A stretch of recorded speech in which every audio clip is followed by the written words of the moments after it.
In Thailand, the refrigeration and air conditioning sector accounts for 20% of the country's total greenhouse gas emissions.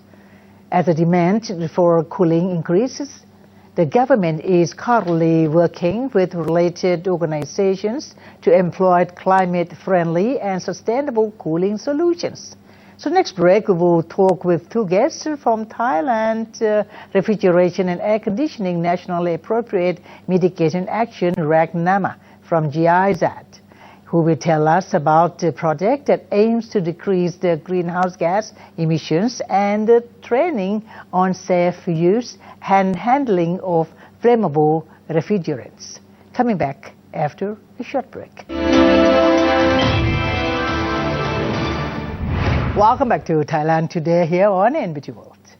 Today we have two guests from Mr. Phillips Pichker and Mr. Pan Piyasin. He's from Thailand Refrigeration and Air Conditioning Nationally Appropriate Mitigation Action, RA, calling in short is the RAC NAMA.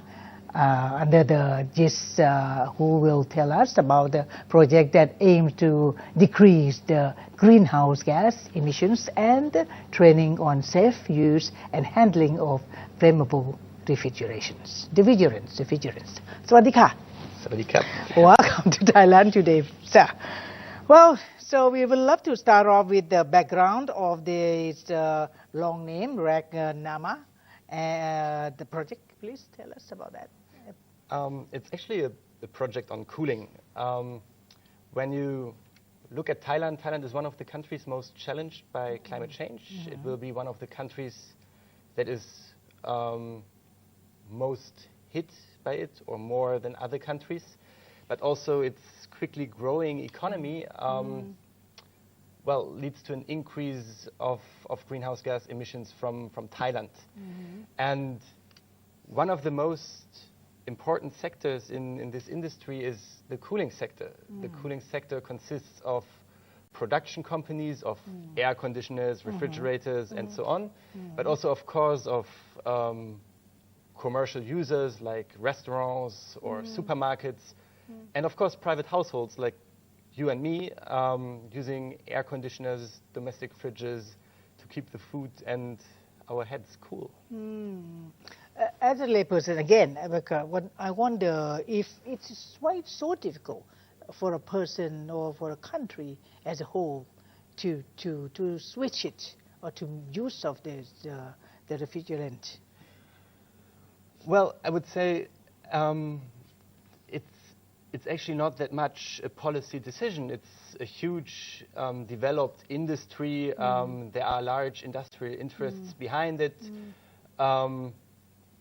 And changing a refrigerant, of course, is on the one hand a technical challenge for some companies, and it's also a challenge, for example, for policymakers to make appropriate standards, regulations, and so on, to accommodate these cooling technologies. So I would say it needs a lot of support and maybe also a little bit of convincing into the industry and also towards the users who eventually make the buying decision.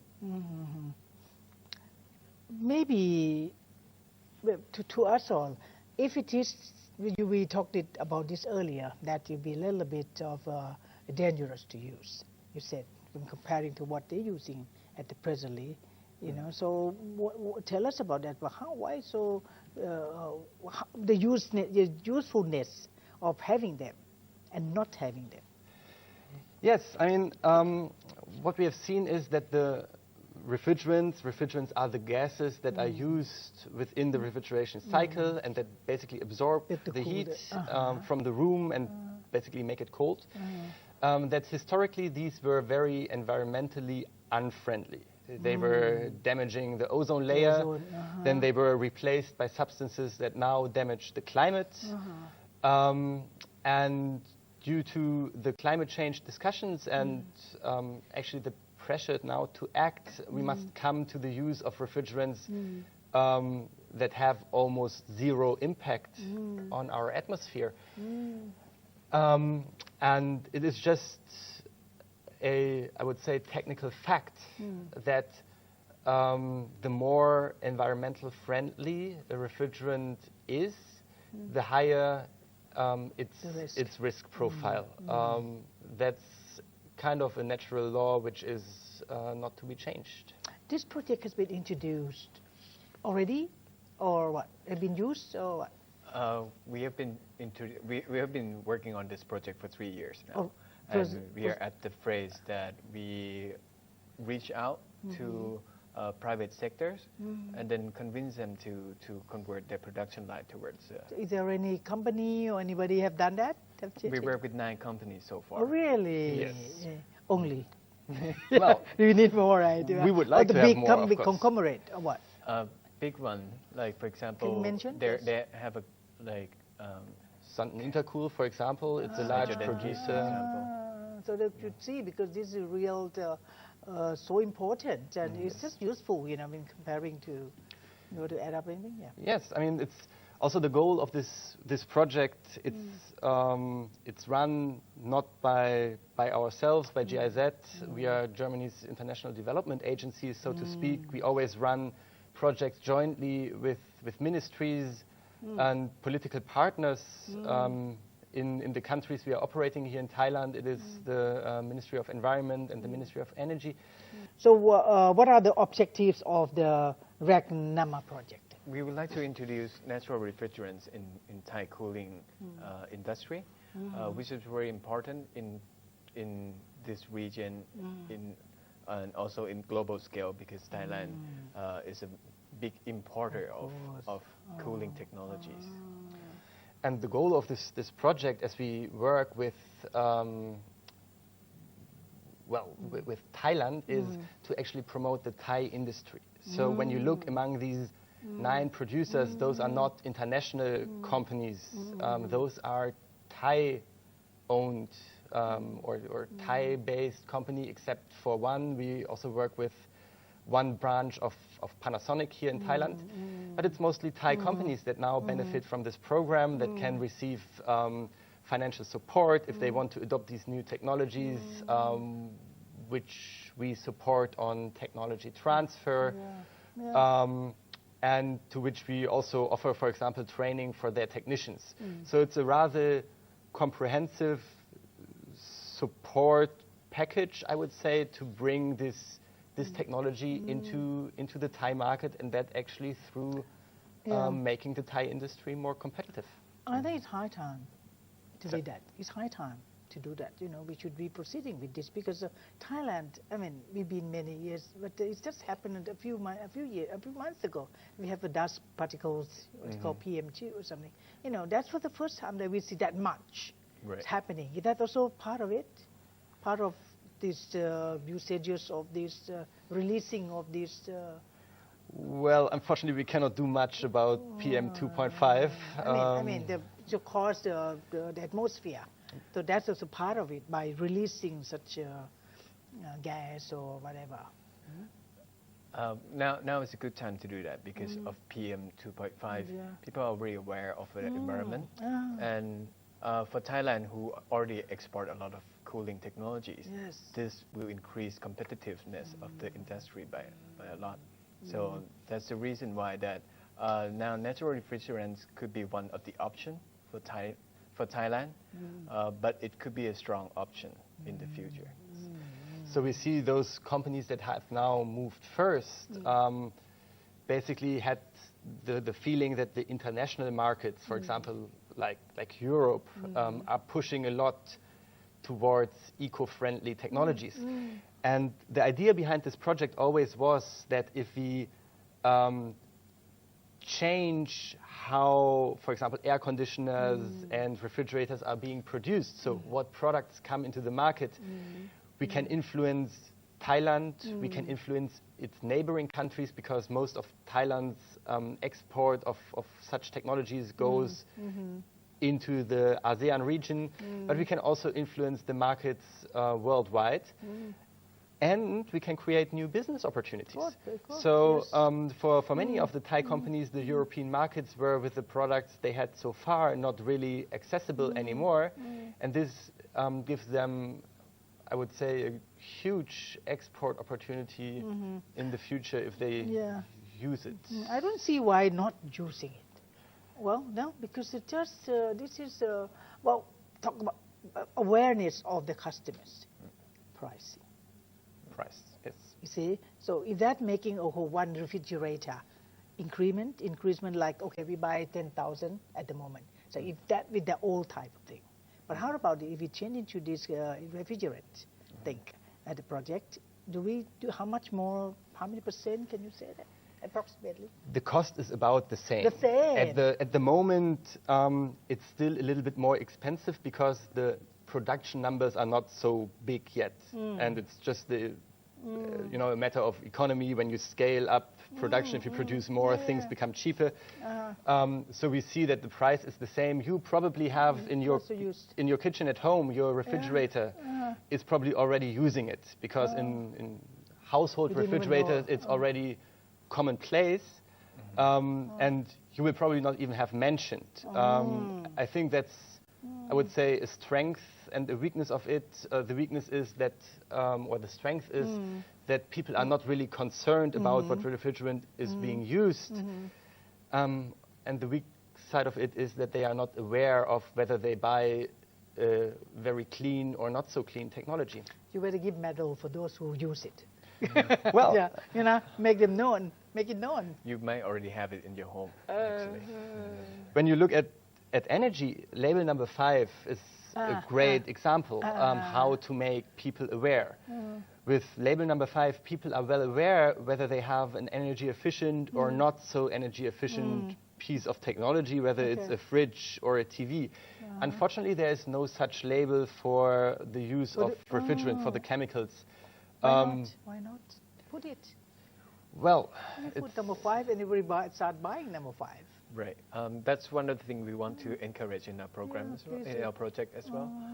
We also work with the policy makers that we want to make these products more visible to consumers. Visible to consumer. Yes. This is so important. But I don't think the Thai will be refusing to use something which is, when you have a share in the society, and there's a pride actually for the person. I can do my part a bit. Or whatever. Yes. However, to start using it, I think the safety is the point that we have to address, and that's also the reason why we want to introduce this training, because natural refrigerants could be, if you don't operate it well by technician, it could create some accident as well, and that's the reason why we want to introduce this training, where we want to target the training of trainer first. Training of the trainer. And so the trainer can later on spread the knowledge to technician on the field. So tell us more about this training. So you just for free. It is for free, support by the projects. Okay. We targeting, as I told you, the trainers. The trainers first. We worked with Office of Vocational Education Commission by under the Ministry of Education, and also the Department of Skill Development under the Ministry of Labor. So we want to establish the training center and also this training to the trainer within these two organizations first, and that's why we want to trickle down the knowledge to the trainers. You've gone to the right institute, because the vocational is doing with handling things kind of things. Exactly. You must also see our limitations.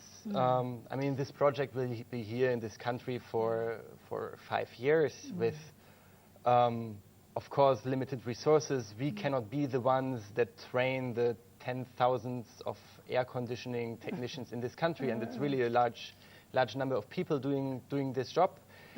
This is something that must be done by those agencies, schools, universities that have already access to these people. However, what we can provide is knowledge and infrastructure. And now we have the first training of trainers ongoing, where we transfer this knowledge to those key persons. We have equipped the first training center at King Mongkut's University of Technology, which are basically now the host for this technology in Thailand. And we will also build up 7 more training centers throughout the provinces. But the challenge will be to make these trainings sustainable so that even after GIZ is moving out of the country, these trainings are still being offered to the general public. Very broad-minded. Right. We specifically work with College of Industrial Technology under the King Mongkut University of Technology, North Bangkok, because they are already specialized in cooling technologies, and we want to top up on their specialties towards handling with flammable refrigerants. So right now, anyone in Thailand, for example, if they want to learn more about this, they can go there. They are already specialized. They can go there. What? They have to recruit, or they have to, if they are the layman, if they are not the student, can they go there to get some education? Not yet. Not yet at this point. But well, in this project, with this training, we also established 8 training centers throughout the countries in 8 provinces, together with the Office of Vocational Education Commission and also the Training Institute under the Department of Skill Development. So what are the subjects or the procedure of that training, the instructing? The interesting part about it is that handling a flammable refrigerant. Handling this is important. Yes. How to handle it. But it's not different from handling any other refrigerant. It just needs a little bit more care. A lot of technicians in the past could rely on that the refrigerants they used, the not so environmentally friendly ones, were actually super safe. So they learned a lot at school, but then when they do it in practice, you know, they do it a bit different, they do it a bit quicker, they don't pay so much attention. And when you work with a flammable refrigerant, you have to just take more care. It's not that you have to learn a completely different technique. So what we do is basically a refreshing of their knowledge, plus additional best practices from Europe that are not taught like that in Thailand. And then it's mostly about awareness raising, because if the technicians are aware what they are handling, they can also do so in an appropriate manner. The largest danger would be a technician who is not aware what he has in his hands. Oh, I think the Thai is good at that. May I elaborate more on the training? Please do. We do the concept of the whole life cycle of air conditioning or refrigeration. So we start from very basic. For example, like bracing, how to connect pipe together. Doing it right, then you seal it without allow any leaking happen, for example. So we start from very basic, from how to install the unit correctly, also all the way to the end until the service, maintenance, also decommission of the unit after use, for example. So the whole package, the training contains the whole package along the all cycle of these cooling technologies. Okay, we're going to come back and furthermore to on Thank you very much. So we are coming back to the end of the first part of our interview. So next we'll discuss further about the RAC NAMA project and the training on the safe use of handling of flammable refrigerants. So, and also the production and the use of the national refrigerants and all that. Okay, please stay tuned.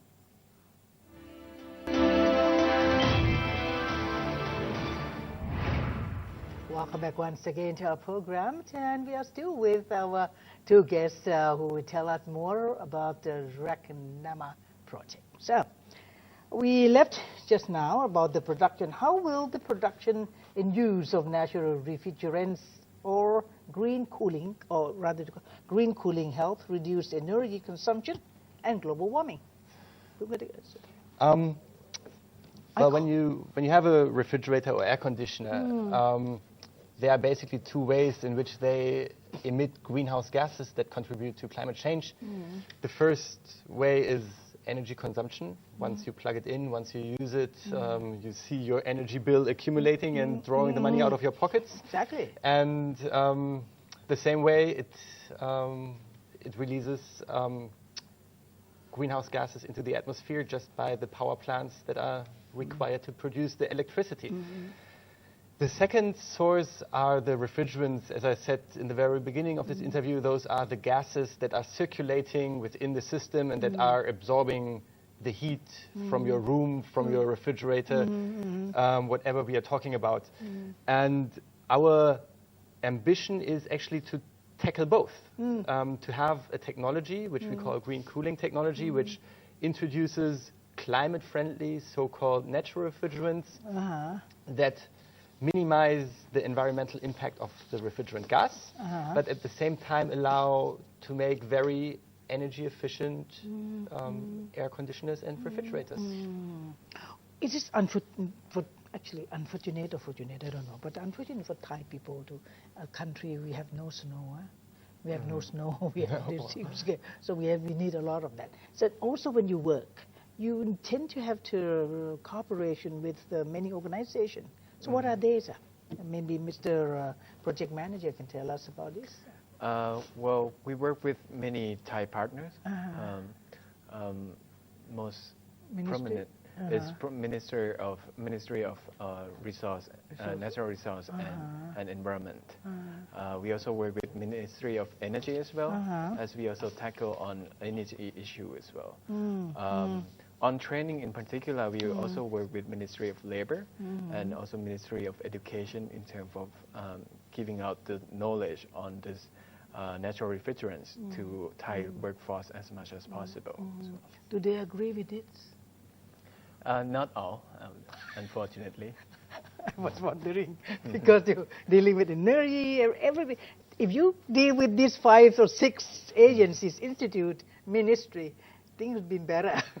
Already, But, well, I mean, in general, I would say we have... What is the drawback? What is it?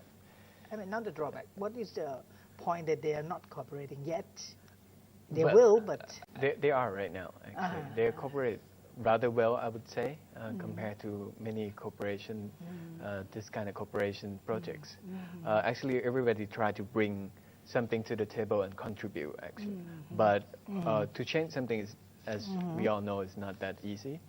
There are many regulations to be changed, and most importantly, the mindset, the attitude of people would have to be changed too, and that is not something easily to be achieved. I like the name of it, green coolant. What green coolant, right? Green cooling, yes. Green cooling. Is that to be import, or we can domestically supply? Do we need to import it? That's actually the goal of this project, to establish a production base in Thailand. So, as we mentioned in the beginning, we are now working with 9 producers in Thailand that have or are in the process of adopting these technologies and bringing it into the market. Some of them are very well advanced, so we expect products hitting the market maybe in the next quarter. Others need a bit more time, but in the end, the goal of this project is not to promote the international industry and bring their products to Thailand, but the goal is more to enable local industry to do it themselves, and maybe to also open up new markets for them in the export markets. May I ask about our ASEAN friends? Do they also need all this? Because they're useless than Thailand, I think. I mean, our neighboring countries, yes, except Singapore, Malaysia, Indonesia, I don't know, but the rest of it. Well, Thailand import a lot of cooling technologies to this country as well. But what makes us different is that we also the production hubs in these regions. So a lot of air conditioning or commercial refrigerations also come from Thailand in this neighborhood too. So if we change, they also will have to change automatically. Eventually, what we feel. Yes. It's not a matter of having, it's just a matter of products in the market. We have one producer who wants to basically switch all the product range, so each and every product to this new technology. So when you buy from this producer in the future, it's you have no option. Yes. But producers, they take different steps. So some are more on the level of experimenting with new products, testing the market, finding out what opportunities they have. Others take a, let's say, bolder move and make, for example, the step of converting all their production range. That's up to the producers how far they want to go, but it's encouraging to see that we have almost 10 companies within our project. That also, of course, supports our discussions with the government. The Ministry of Environment was always supporting this project quite a lot, and so was the Ministry of Energy. For other agencies that are not directly related with these products in terms of energy efficiency and the environment, of course, it needs other reasons to work with us. And I think, for example, for Ministry of Education and Ministry of Labor, it's very important to see that what we do, what we promote, and also the trainings we want to provide to the industry actually have a use, right? So is there any, to raise, promotional, to raise awareness of the people? Right. We have activities that will come later on in the projects that we will, now we work a lot on supply side, which is the producer, but we will also work on the demand side where we will raise awareness of the consumer. As you mentioned before, we will make this product more visible to consumer as well, and also educate the trainers and also people on how to use this and what are the benefits of the natural refrigerants. So, for example, the largest share of products now coming with this technology will be in the commercial sector, meaning products for restaurants, for supermarkets. That is what is coming now, and we have just now started a cooperation with an international business accelerator that is actually focusing on just introducing green cooling technologies. And this business accelerator, and that's what we want to reach out of this cooperation, will release news in its relevant business networks, but will also go to our producers and connect them with the rest of the industry, because we have found when working with industry, as soon as a production company of cooling equipment sees a business case, then they are also very happy to adopt this technology and also to invest. Of course, if you want to adopt a new technology, it takes time, it requires some engineering, some work, all of that costs money. In the end, you have to invest in your production. Also that costs money, and no one will do that without a business case. So sometimes I have the feeling we have to demonstrate this business case that there is with these cooling technologies somewhat clearer. On the other hand, we have established a fund together with IGAT. And this fund is made to support producers who want to switch their production. So when they want to switch production, they have to invest, and this fund roughly co-invests, I would say, 50%. So it reduces the investment the producers have to make and makes this change, let's say, more easily digestible for them. And that is then, of course, combined with technical support. So we send in the technical experts that help on technology transfer, but it's now also connected to our marketing support, to this business accelerator. So that I think we have a nice and convincing package, and we have now 9 companies that actually found it convincing enough. When you mentioned about IGAT, it made me think of the learning center. They have a learning center in Nakhon Ratchasima province, and that is to start with the young children. Right. They also have project called Green Classroom, if I remember correctly. They also work with children on the importance of clean energy or energy efficiency as well. So, well, that could may not be convincing. What you call in Thai, they have when the plant is grown already, it's difficult for them to understand the elderly. I mean, you see, so you have to change from the younger generation, from the to start giving them the idea of this thing. So that's they get things very interesting. Very interesting. Yeah, sure. And I mean, it's not only about which refrigerator you buy or which aircon you buy. It's also a little bit about how you use it. You know, do you switch it off when you leave your home or not? How cold are you putting it?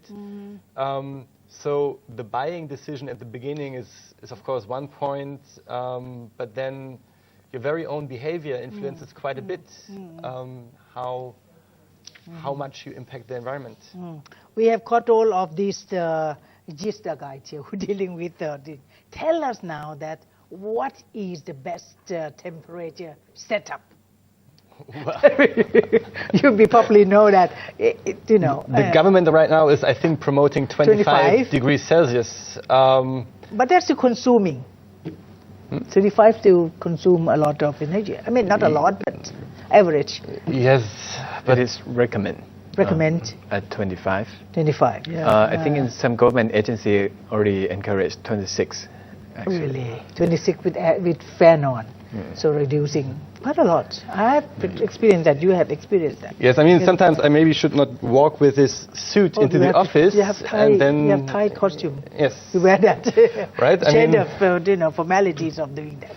Well, how you dress also has an influence how you feel, but actually this whole topic of human comfort is a science for itself. So. I would not say that I'm the right person to answer that. Okay. But from an environmental perspective, of course, the less you cool, the better. The better. Okay. Mr. Project Manager, what activities to implement RAC Nama project? What activities to implement the RAC Nama project? We work, like Kun Philip said, is also we work for the whole package. So we work on demand, on supply side with the manufacturers and producers to convert the production line. We also work with consumer to raise awareness and make this product visible. We also work with service sector where we train the technician to work on this. I would say the choice of green cooling technology might not be easy because it means that you have to change your air conditioning at home or you have to change your refrigerators at home. However, I think for this training, first we need to know about it first. Without enough knowledge on this technology, we will not able to make the decision at all. So I think this project contribute a lot to Thai labor and also the knowledge of Thai people. So we are aware of these technologies. So one day that we are ready to change, because one way or another you have to change your air conditioning at home. But once you make that decision, if you're aware of this already, if you have some knowledge on this green cooling already, then you can make that right decision afterwards.